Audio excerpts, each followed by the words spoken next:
My name is Martha, and I never thought I'd be plotting revenge against my own mother-in-law.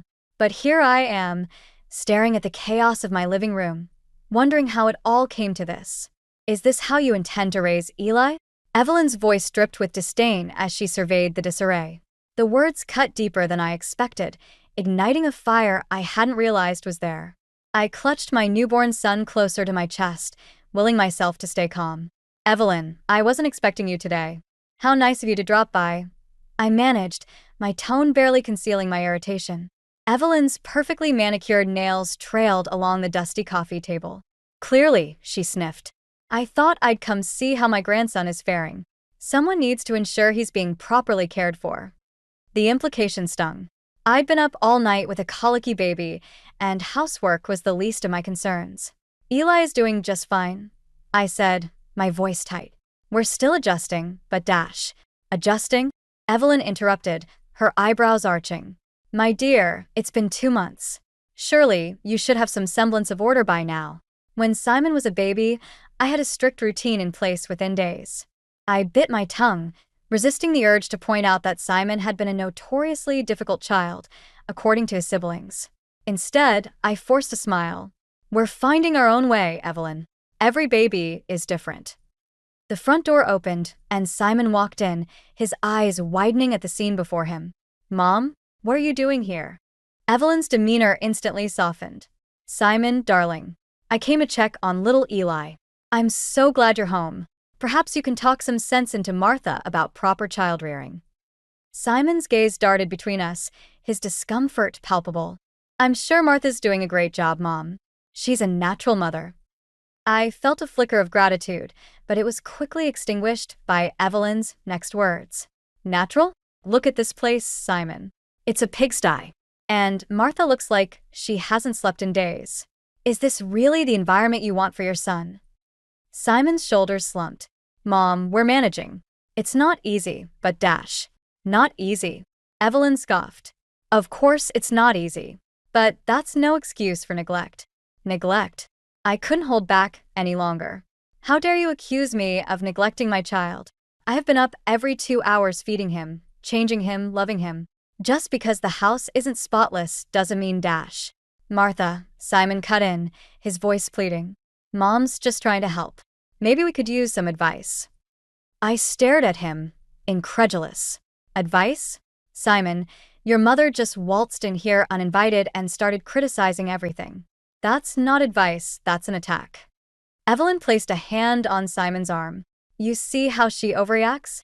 This can't be good for the baby. All this tension and chaos. The only tension and chaos here is what you brought with you, I snapped. Simon ran a hand through his hair, looking torn. Let's all just calm down. Mom, maybe now isn't the best time for a visit. We appreciate your concern, but I see, Evelyn said, her voice cold. Well, if you'd rather muddle through on your own, far be it from me to interfere. But mark my words, Simon. This isn't sustainable.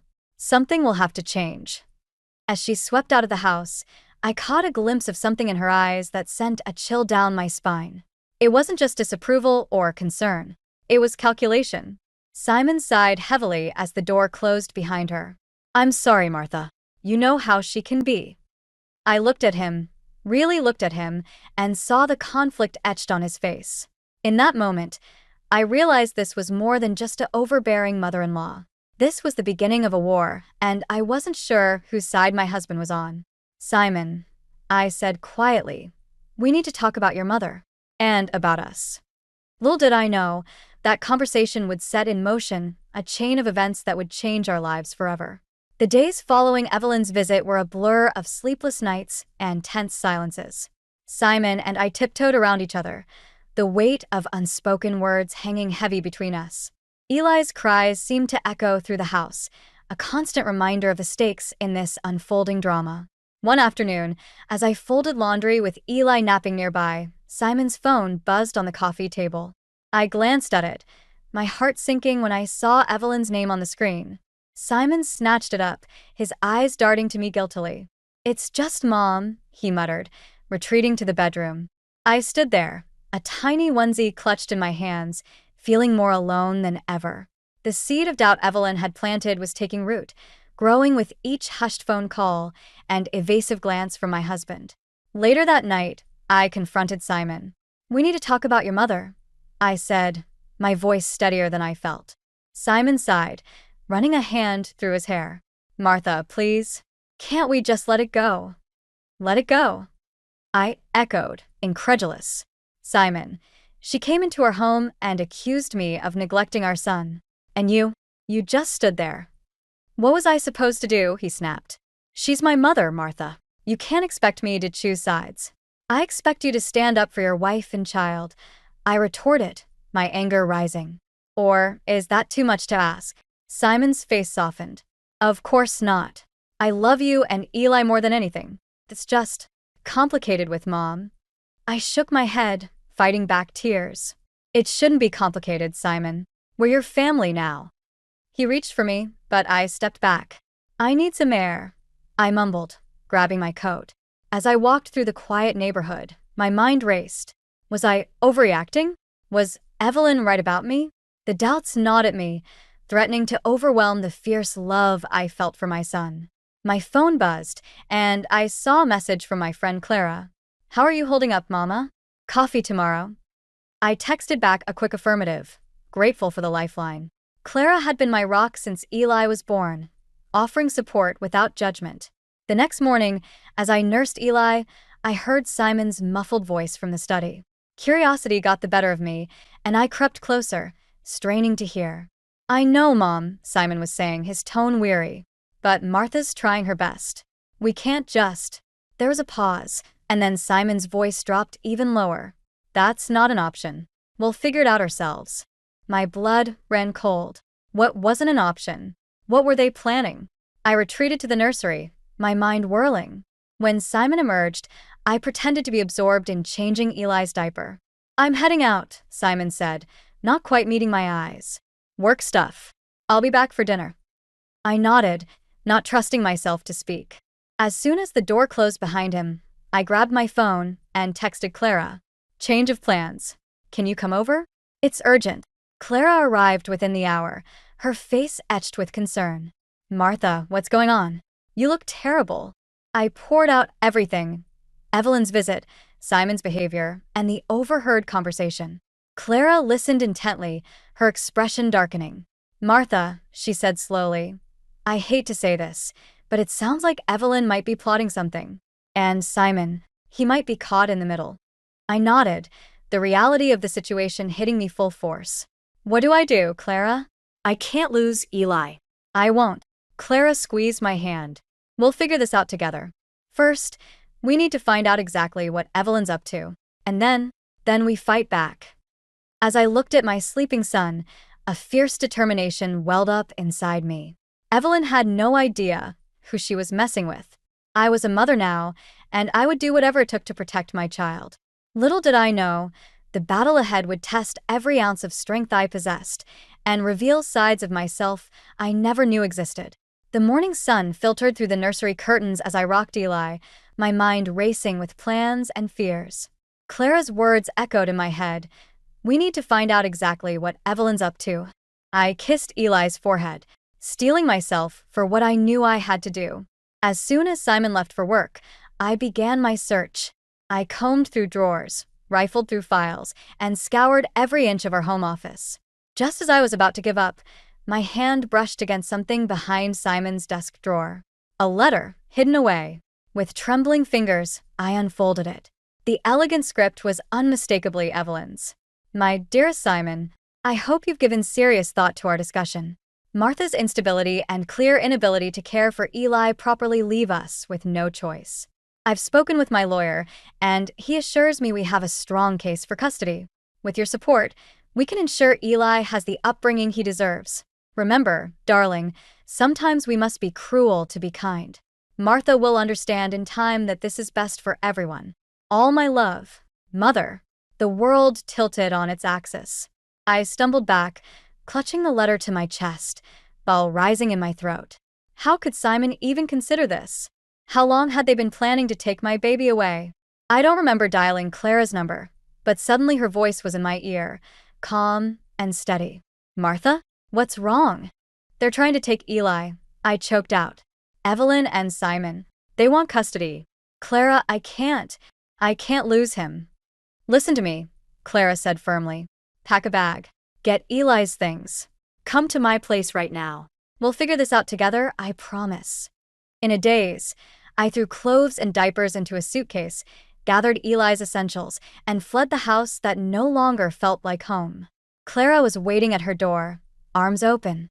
As soon as I crossed the threshold, the tears I'd been holding back burst forth. How could he do this? I sobbed as Clara held me. I thought he loved us. We don't know the whole story yet, Clara soothed, though I could hear the anger simmering beneath her words. But we're going to find out.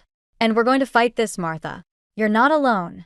As the day wore on, my phone buzzed incessantly with messages from Simon. Where are you? Why aren't you home? We need to talk. I ignored them all, focusing instead on Eli's needs and on formulating a plan with Clara. We need evidence, Clara said, pacing her living room. Proof of Evelyn's manipulation, of her attempts to undermine you. And we need to understand Simon's role in all this. Is he a willing participant, or is he being coerced? I nodded, my shock giving way to determination. I'll reach out to Simon's siblings. They've dealt with Evelyn's control for years. Maybe they can help. As night fell, a knock at the door made us both jump. Clara peered through the peephole, then turned to me, her face grim. It's Simon. My heart raced. I can't face him. Not yet. Clara squeezed my hand. You don't have to. Let me handle this. I retreated to the guest room with Eli, listening intently as Clara opened the door. Where are they? Simon's voice was frantic. Clara, please. I need to explain. Explain what, Simon? Clara's tone was ice. How you're planning to steal your son from his mother? What? No. That's not. How did you? Martha found the letter, Simon. From your mother. About taking custody of Eli. There was a long pause, then a heavy sigh. It's not what you think. I never agreed to that. I've been trying to talk Mom out of it, to protect Martha and Eli. And yet you hid it from your wife, Clara retorted. Go home, Simon. Martha needs time. And you need to decide where your loyalties truly lie. As the door closed, I hugged Eli closer, tears silently streaming down my face. In that moment, I knew nothing would ever be the same. But as I looked at my son's innocent face, I felt a fierce resolve take hold. Evelyn had no idea who she was up against. I was a mother fighting for her child, and I would move heaven and earth to keep Eli safe. The battle lines were drawn, and I was ready for war. The next morning, I woke with a renewed sense of purpose. Clara's apartment had become our war room, and we were ready to strategize. As Eli napped peacefully, I steeled myself for the task ahead. We need allies, I told Clara, my voice steady despite the turmoil inside. Simon's siblings might be our best bet. They've lived with Evelyn's manipulation their whole lives. Clara nodded, her eyes gleaming with determination. Good thinking. Do you have their contact information? I hesitated. Not all of them. But I know Simon's sister, Rachel, is sympathetic. She's always been kind to me, despite Evelyn's influence. With shaking hands, I dialed Rachel's number. To my relief, she answered on the second ring. Martha, is everything okay? Rachel's voice was laced with concern. I took a deep breath. Rachel, I need your help. It's about Evelyn and Simon.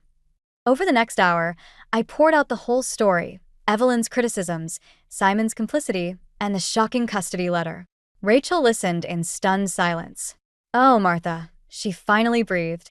I'm so sorry. I knew Mom was overbearing. But this is beyond anything I imagined. Have you experienced anything like this with her? I asked, hope rising in my chest. Rachel's bitter laugh sent chills down my spine. Where do I start? The constant criticism, the manipulation, the way she pits us against each other. It's her favorite game. As Rachel shared her own experiences, a pattern emerged. Evelyn's tactics were always the same: divide and conquer, using guilt and fear to maintain control. There's something else, Rachel said, her voice dropping to a whisper. Something that might help you. Have you ever heard of Grandma Rose's journal? I frowned. No, what journal? It's a family heirloom. Mom's always been obsessed with it, but Grandma Rose left it to all of us collectively. The thing is, no one's actually read it. Mom keeps it locked away, claims she's protecting it. My mind raced with possibilities. Do you think it contains something Evelyn doesn't want anyone to see? I'd bet my life on it, Rachel replied. Mom's always been terrified of anyone getting their hands on it. It's in the old family home, in a safe in her study. As we hatched a plan to retrieve the journal, I felt a glimmer of hope for the first time in days. If we could uncover Evelyn's secrets, maybe we could put an end to her machinations once and for all. Clara, who had been listening intently, chimed in. We need to be careful. If Evelyn catches wind of what we're doing, she might accelerate her plans for custody. I nodded, the weight of our mission settling on my shoulders. We'll need a distraction. Something to keep Evelyn occupied while we search for the journal. Rachel's voice crackled through the speaker. Leave that to me. I'll arrange a family dinner, get everyone together. Mom won't be able to resist the chance to play her games with all of us there. As we finalized our plans, a text from Simon lit up my phone. Please come home. We need to talk. I love you. I stared at the screen, conflicting emotions warring within me. Part of me longed to believe him, to run back into his arms and pretend none of this had happened. But the fierce, protective mother in me knew there was no going back. What are you going to do? Clara asked softly. I squared my shoulders, a new resolve hardening my voice. I'm going to fight. For Eli, for myself, and for every member of this family Evelyn has ever tried to control. It's time to end her reign of manipulation. As I looked at Eli, peacefully unaware of the storm brewing around him, I made a silent vow. No matter what it took, I would create a world for him free from Evelyn's toxic influence. The battle ahead would be difficult, but with Clara and Rachel by my side, I felt ready to face whatever came our way. Little did I know, the secrets hidden in Grandma Rose's journal would shake the very foundations of our family and test the limits of love, loyalty, and forgiveness. The night of the family dinner arrived, and my heart pounded as Clara and I approached Evelyn's sprawling Victorian home. Eli was safely with a trusted sitter, allowing us to focus on our mission. Rachel had orchestrated the perfect distraction, ensuring Evelyn would be occupied downstairs while we searched for Grandma Rose's journal. As we slipped through the side entrance, Rachel met us with a tight hug. Mom's holding court in the living room, she whispered. You should have about an hour before dinner's served. I nodded, steeling myself. Let's do this. Clara and I crept up the ornate staircase, our footsteps muffled by the plush carpet. Evelyn's study loomed at the end of the hall, a forbidden sanctuary I'd never dared enter before. The door creaked softly as we entered, and I held my breath, half expecting Evelyn to materialize and catch us red-handed. But the room remained silent, filled only with the musty scent of old books and polished wood. There, Clara pointed to an antique safe tucked behind Evelyn's desk. That must be it. My hands trembled as I approached, recalling the combination Rachel had provided. With each turn of the dial, I felt the weight of our actions pressing down on me. This wasn't just about protecting Eli anymore. It was about uncovering the truth that had poisoned this family for generations. The safe clicked open, revealing a leather-bound journal nestled inside. As I lifted it out, a folded paper fluttered to the floor. Clara snatched it up, her eyes widening as she scanned its contents. Martha, she breathed, you need to see this. It was a letter, dated decades ago, from Grandma Rose to Evelyn. The words leapt off the page, each one a dagger to my heart. Evelyn, my darling daughter. I write this with a heavy heart, knowing the pain it may cause. But the truth can no longer be buried. You're not my biological child. We adopted you as an infant, desperate for a child of our own. The letter went on, detailing the circumstances of Evelyn's adoption and Grandma Rose's fears about Evelyn's increasingly controlling behavior. It ended with a plea for Evelyn to seek help and break the cycle of manipulation she'd fallen into. This explains so much, I whispered, my mind reeling. Evelyn's obsession with control, her fear of the journal being read, it all stemmed from this buried secret. We quickly photographed the letter and turned our attention to the journal. As we flipped through its pages, a sordid history unfolded. Grandma Rose had meticulously documented Evelyn's schemes over the years, manipulated inheritances, sabotaged relationships, even blackmail. This is it, Clara said, her voice tight with emotion. This is what we need to expose Evelyn and protect Eli. Just then, footsteps echoed in the hallway. We froze, our hearts pounding in unison. The door handle turned, and Simon stepped into the room, his eyes widening in shock as he took in the scene before him. Martha? What are you doing here? His gaze fell on the open safe, the journal in my hands. Is that Grandma Rose's journal? For a moment, I couldn't breathe. Everything hinged on this moment. My marriage, Eli's future, the fate of the entire family. I straightened my spine, meeting Simon's confused stare with unwavering resolve. Simon, we need to talk. About your mother, about us, about everything. I held out the letter. There's something you need to know. As Simon read, his face paled, emotions flickering across his features, shock, disbelief, anger, and finally, a dawning understanding. He looked up at me, tears glistening in his eyes. I had no idea, he whispered. All these years, the way she's acted, it all makes sense now. Before I could respond, Evelyn's voice rang out from downstairs, calling everyone to dinner. The moment of truth had arrived sooner than we'd anticipated. Simon squared his shoulders, a new determination in his eyes. It's time to end this, once and for all. Are you ready? I nodded, clutching the journal to my chest. As we descended the stairs, I felt a shift in the air, as if the very foundations of the house were trembling. The secrets hidden within these pages were about to shatter Evelyn's carefully constructed world, and I prayed we'd all emerge stronger on the other side. The dining room was a tableau of forced smiles and nervous glances as we gathered around Evelyn's immaculately set table. Simon's siblings, Rachel, Michael, and Emma, exchanged worried looks, sensing the tension crackling in the air. Evelyn, oblivious to the storm about to break, presided over the scene with her usual air of superiority. Martha, dear. Evelyn's saccharine voice cut through the stilted small talk. I do hope you've been taking better care of little Eli. You look so tired. I felt Simon stiffen beside me, his hand finding mine under the table. Actually, Mother, he said, his voice steadier than I'd ever heard it. Martha's been an incredible mother. It's time we talked about your behavior. Evelyn's eyes narrowed, her smile faltering for a moment before reasserting itself. Whatever do you mean, darling? I'm only looking out for my grandson's well-being. By trying to take him away from his mother? The words burst from me, fueled by weeks of pent-up anger and fear. We know about the custody plans, Evelyn. We found the letter. A hush fell over the table. Rachel gasped, while Michael and Emma exchanged shocked glances. Evelyn's face drained of color, her carefully constructed mask slipping. I don't know what you're talking about, she said, her voice brittle. Simon, surely you don't believe these ridiculous accusations? Simon took a deep breath, squeezing my hand.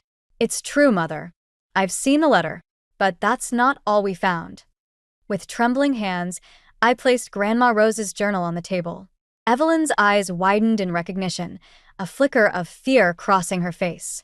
Where did you get that? She hissed, reaching for the journal. I pulled it back, out of her reach. It doesn't matter, I said, my voice stronger than I felt. What matters is what's inside. The truth about your past, Evelyn. About who you really are.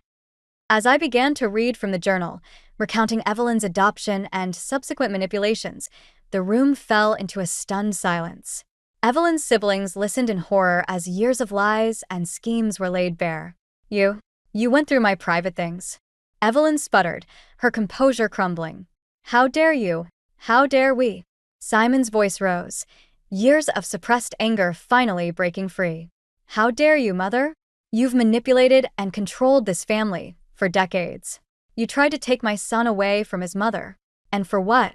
To fill some void in your own life. Evelyn's face contorted, a mix of rage and desperation. You don't understand, she pleaded, looking around the table for support. I did it all for this family. To keep us together. To make us strong. By tearing us apart? Rachel interjected, tears streaming down her face. By pitting us against each other? That's not love, Mother. That's control. As the full weight of her actions sank in, Evelyn seemed to shrink in her chair. The formidable matriarch was gone, replaced by a scared, vulnerable woman. I never meant to hurt anyone, she whispered, her voice breaking. I just didn't want to lose you all, like I lost my real parents. For a moment, I felt a flicker of pity, but then I remembered Eli and the lengths Evelyn had gone to try and take him from me. Steeling myself, I stood up, the journal clutched to my chest. It's over, Evelyn, I said firmly. The lies, the manipulation, all of it ends now. We're taking control of our own lives, our own family. Simon stood beside me, his arm wrapping around my waist. Mother, we love you, he said softly. But we can't let this continue. It's time for you to get help, to face the truth about your past and your actions. Evelyn looked up at us, her eyes brimming with tears. For a moment, I saw a glimmer of the scared little girl she must have been, desperate for love and belonging. But then her expression hardened, a familiar glint of defiance in her eyes. You'll regret this, she said, her voice low and dangerous. All of you. You have no idea what I'm capable of. As Evelyn stormed out of the room, leaving a wake of shocked silence behind her, I realized the battle was far from over. We had won this skirmish, but the war for our family's future was just beginning. And Evelyn, wounded but not defeated, was more dangerous than ever. The days following the explosive family dinner were a whirlwind of tension and uncertainty. Evelyn had disappeared, leaving only a trail of unanswered calls and cryptic text messages. Simon and I retreated to our home, clinging to each other and Eli as we braced for the inevitable storm. It was a crisp autumn morning when the doorbell rang, shattering the fragile peace we'd managed to construct. Simon and I exchanged wary glances before he went to answer it. I held Eli close, my heart pounding as I heard Evelyn's voice drift in from the entryway.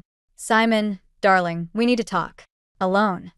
I stepped into the hallway, Eli nestled against my chest. Anything you have to say, you can say in front of both of us, I said, my voice steadier than I felt. Evelyn's eyes narrowed as they fell on me, but she composed herself quickly. Very well. I've come to offer an olive branch. A chance to put this unfortunate misunderstanding behind us. Simon tensed beside me. Misunderstanding? Mother, you tried to take our son away. You manipulated our entire family for years.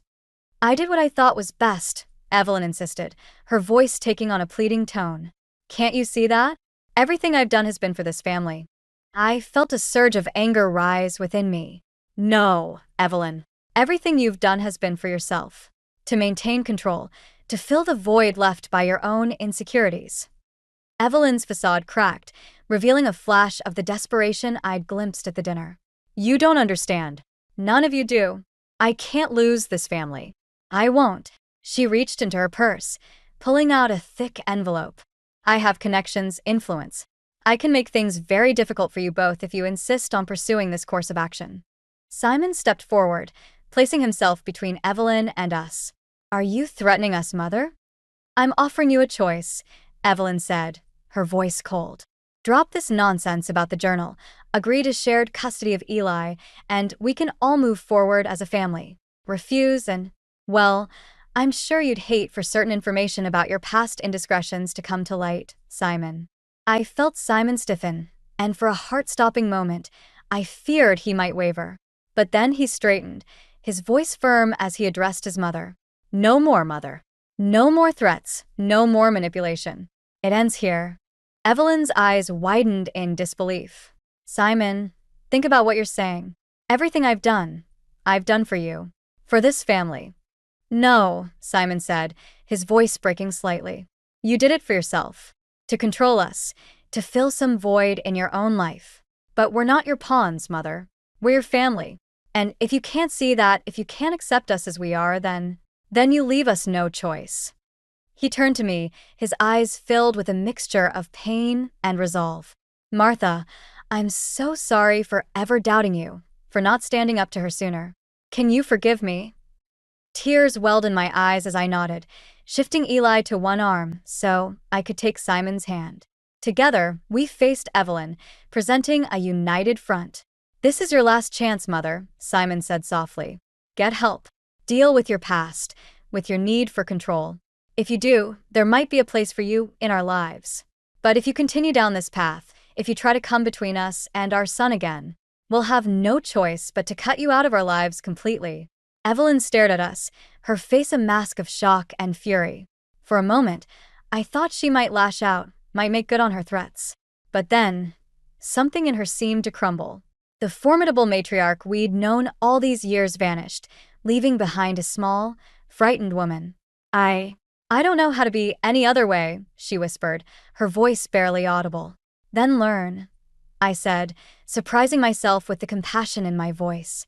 "For your sake, and for ours." As Evelyn turned and walked away, her shoulders slumped in defeat, I felt a weight lift from my chest. The battle wasn't over. There would be legal matters to settle, wounds to heal, trust to rebuild. But in that moment, holding Eli and standing hand in hand with Simon, I knew we had taken the first step towards reclaiming our lives and our family. The road ahead would be challenging, but for the first time in months, I felt hope blossoming in my heart. We had faced the storm together and emerged stronger for it. Whatever came next, we would face it as a family, on our own terms. 6 months had passed since our confrontation with Evelyn, and the world seemed to have shifted on its axis. As I watched Eli take his first wobbly steps across our living room, I marveled at how much had changed, both within our family and within myself. Simon knelt beside me, his face beaming with pride as he coaxed Eli forward. "That's it, little man. Come to Daddy." Eli giggled, his chubby legs carrying him into Simon's waiting arms. As I watched them together, my heart swelled with love and gratitude. We had weathered the storm and emerged stronger for it. The road to healing hadn't been easy. There were nights filled with tears and difficult conversations as Simon and I worked to rebuild the trust that had been shattered. But with each passing day, our bond grew stronger, forged in the fire of adversity we had faced together. Evelyn, true to her word, had sought professional help. It was a long and painful process for her, confronting the deep-seated insecurities and fears that had driven her manipulative behavior for so long. While our relationship with her remained cautious, we had begun to see glimmers of the loving mother and grandmother she could be. Freed from the chains of her past, the rest of the family, too, was healing. Rachel, Michael, and Emma had become regular fixtures in our lives. The siblings finally able to forge genuine connections without Evelyn's interference. Family dinners, once a source of dread, had become joyous occasions filled with laughter and honest conversation. As for me, I had discovered a strength I never knew I possessed. The woman who had once doubted her ability to be a good mother now stood tall, confident in her choices and fiercely protective of her family. I had even started a support group for new mothers, sharing my experiences and helping others navigate the challenges of early parenthood and difficult family dynamics. A knock at the door interrupted our family moment. I opened it to find Clara, her arms laden with gifts for Eli's upcoming first birthday. "Look at this big boy," she exclaimed, setting down her packages to scoop Eli into a hug. "I can't believe how much he's grown." As Clara settled in, regaling us with stories of her latest adventures, I was struck by a wave of contentment. This was what family should be, a network of love and support, built on honesty and mutual respect. Later that night, as Simon and I tucked Eli into bed, I found myself reflecting on the journey that had brought us here. "Do you ever wonder," I asked softly, "if we did the right thing? With your mother, I mean." Simon was quiet for a moment, his hand finding mine in the dim light of the nursery. "I think we did the only thing we could do," he said finally. "We broke the cycle. For Eli, for ourselves, and even for Mom." I nodded, leaning into his embrace. "Do you think true forgiveness is possible? After everything that happened?" "I don't know," Simon admitted. "But I think forgiveness isn't always about forgetting or excusing. Sometimes it's about choosing to move forward, to give people the chance to be better." As we stood there, watching our son sleep peacefully, I felt a sense of peace wash over me.